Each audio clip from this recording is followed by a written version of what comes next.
O senhor sabe quem foi o Fagundes Varela? Senhor? Fagundes Varela? Sou feio? O senhor só sabe quem foi Fagundes Varela? Não. A senhora sabe quem foi Fagundes Varela? Você sabe quem foi o Fagundes Varela? Não sei não. Daqui a pouco eu faço. Quando eu chegar a Só uma pergunta pra vocês. Vocês sabem quem foi Fagundes Varela? Poeta da cidade. Vocês sabem quem foi Fagundes Varela? Não. Você sabe quem foi Fagundes Varela? Não. A senhora sabe quem foi o Fagundes Varela? O poeta. Sabe mais alguma coisa sobre ele? Ai, assisti. Ai, eu não lembro muito bem, não. Eu sei que ele foi poeta. Acho que, se eu não me engano, ele nasceu, não sei se foi em Niterói. Ai, eu não vou saber muita coisa, não. A senhora sabe quem foi Fagundes Varela? Não sei dizer não, filho. A senhora sabe quem foi Fagundes Varela? Não sei não.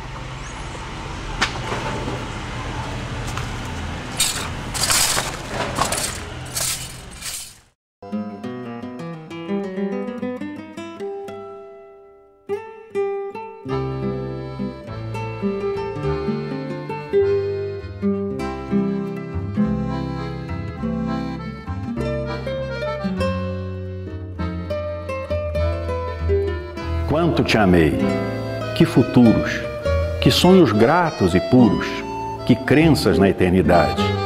Quanto a furto me falavas e meu ser embriagavas na febre da mocidade.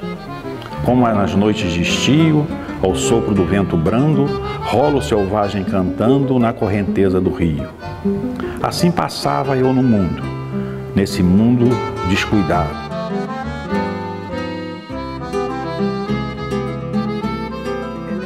Nasceu junto com o Rio Claro, pode-se dizer. Ele nasceu antes de Rio Claro. Ele é de 41, o Rio Claro é de 49.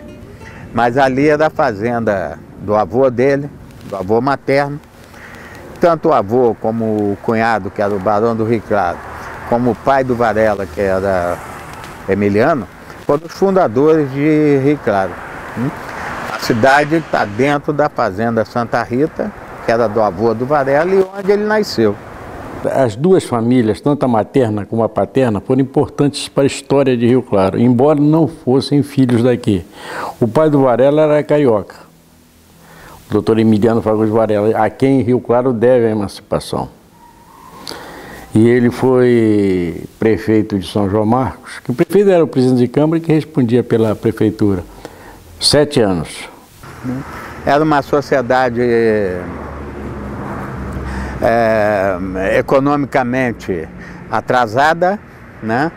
Marcada pelo escravismo, né? Pelo regime escravo da agricultura, da economia, pelo atraso material, serviços, melhoramentos, luz elétrica, nada disso, né? E ao mesmo tempo uma sociedade que se vestia igual à Europa e falava francês e tocava piano. Quer dizer, já por si é uma coisa meio contraditória. Assim passava eu no mundo, nesse mundo descuidado, que etérea dita produz. Ele foi criado entre São João Marcos e Rio Claro. Ele saiu daqui em 1859, com destino a São Paulo. Porque vergas-me a fronte sobre a terra. Diz a flor da colina ao manso vento, se apenas às manhãs o doce orvalho hei gozado um momento. O conflito dele com o Rio Claro está na mesma raiz do conflito dele com São Paulo, com Rio de Janeiro, com Niterói, né, que era a dicotomia, a contradição que havia entre o homem e a obra, e entre os dois e a sociedade. Onde foste, ó pomba errante, bela estrela cintilante que apontavas o porvir. Dormes acaso no fundo do abismo tredo e profundo, minha pérola de Ofir? Que é feito agora de tudo, de tanta ilusão querida? A selva não tem mais vida, o lar é deserto e mudo. A sociedade se vinga dele. Quanto mais a sociedade se vingava, mais ele se afastava e mais ele se mostrava indiferente à sociedade. Quer dizer, isso para uma cidade como São Paulo, que era um centro acadêmico, com uma faculdade, coisa e tal, era uma coisa. Mas você trazer isso para as proporções de Rio Claro na época, que era só aquela pracinha, uma comunidade religiosa, tramontana, conservadora, aí a proporção do conflito aumenta muito. A população aqui de Rio Claro não entendia o Varela e toda vez que ele chegava aqui, ele acabava... Ele teve um verso dele que ele se aborreceu aí com os escrivães aqui. Então eu sei só um trechinho, porque é famoso aqui. Ele diz: Rio Claro, terra dos escrivães, onde os filhos têm paz, mas só conhecem as mães. Esse é um dos versos que ele botou aqui. Tímida ainda nas folhagens verdes, abro a corola, a quietação das noites, ergo-me dela, me rebaixes triste, com teus feros açoites. A relação dele com São João Marcos é mais amena. Porque em São João Marcos ele achava o repouso. São João Marcos é do repouso. Ali estava a família, estava a fazenda dos amigos, primos, essa coisa toda. E ele encontrava ali um porto de sossego, onde ele pairava, né?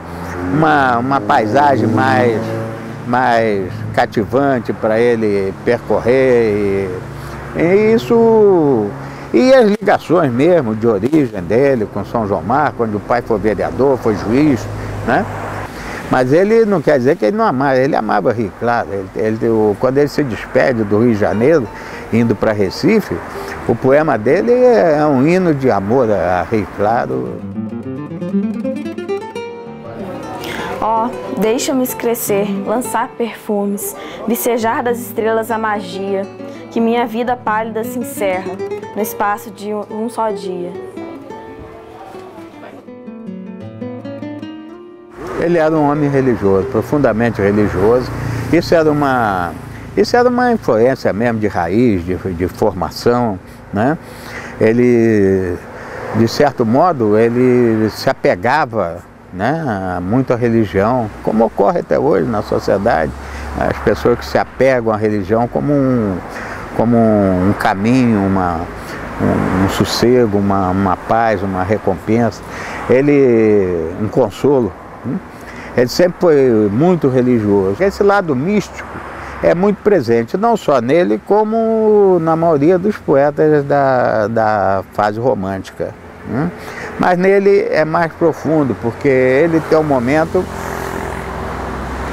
em que ele se culpa muito, né, pela morte do filho. E quanto mais ele se culpa, mais ele procura apoio na religião.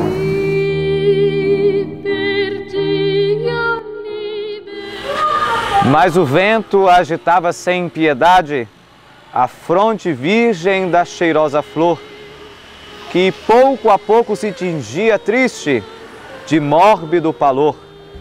Não vês, ó brisa, lacerada, murcha, tão cedo ainda vou pendendo ao chão, em breve tempo esfolharei já morta, sem chegar ao verão?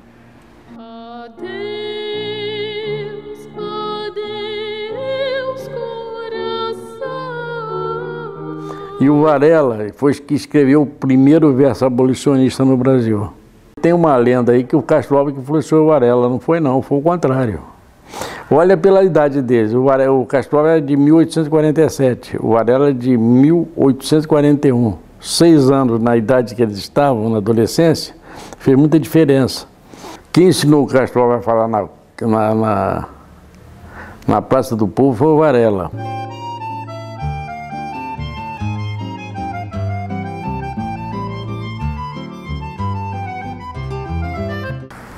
Mas ele, de certo modo, ele previu e antecipou. Quando ele faz poemas, por exemplo, defendendo a abolição, quando ele faz poemas exaltando a Revolução de Juárez no México, quando ele faz poemas exaltando a figura de Napoleão, né, ele estava caminhando para uma tendência absolutamente socialista, influência do médico italiano Dr. Bartholdi, com quem ele conviveu em São Paulo e a quem ele consulta várias vezes sobre as doenças cardíacas dele.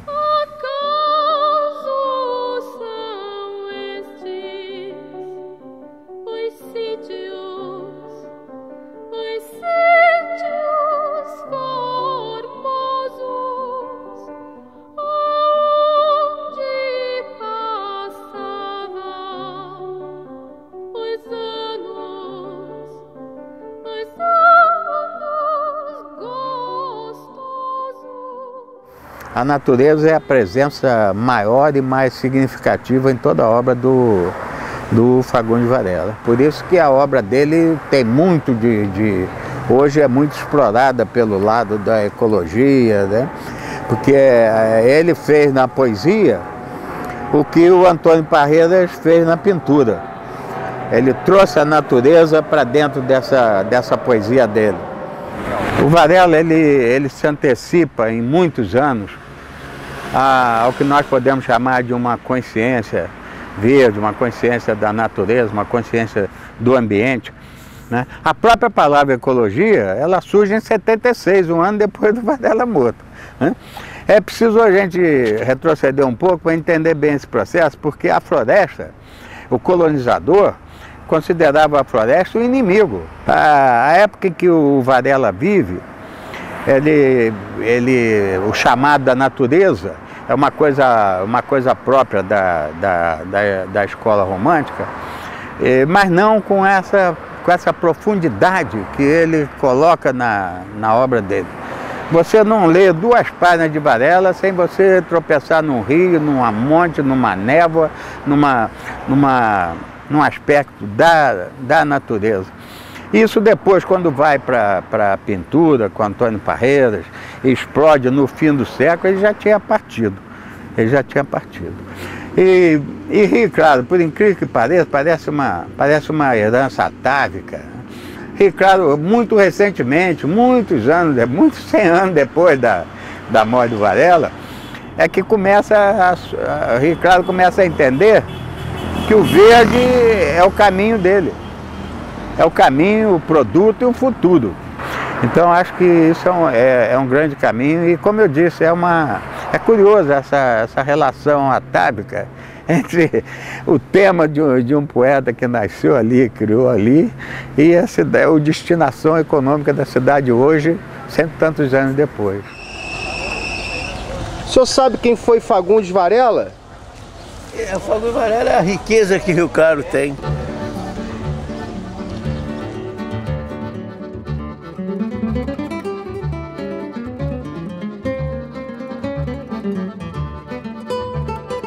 Mimosa estava em pé sob a soleira da exígua entrada da mesquinha venda, saudosa como a sombra do passado, um tipo de balada ou de legenda. Saudosa assim, cercada do prestígio dessa beleza vaga, indefinível, cuja expressão completa em vão procura o pobre pensador sobre o visível, que faz lembrar o que existiu, é certo, porém, onde e quando? Que tortura a memória impotente e, em vez de um fato, mostra ao poeta o abismo da loucura.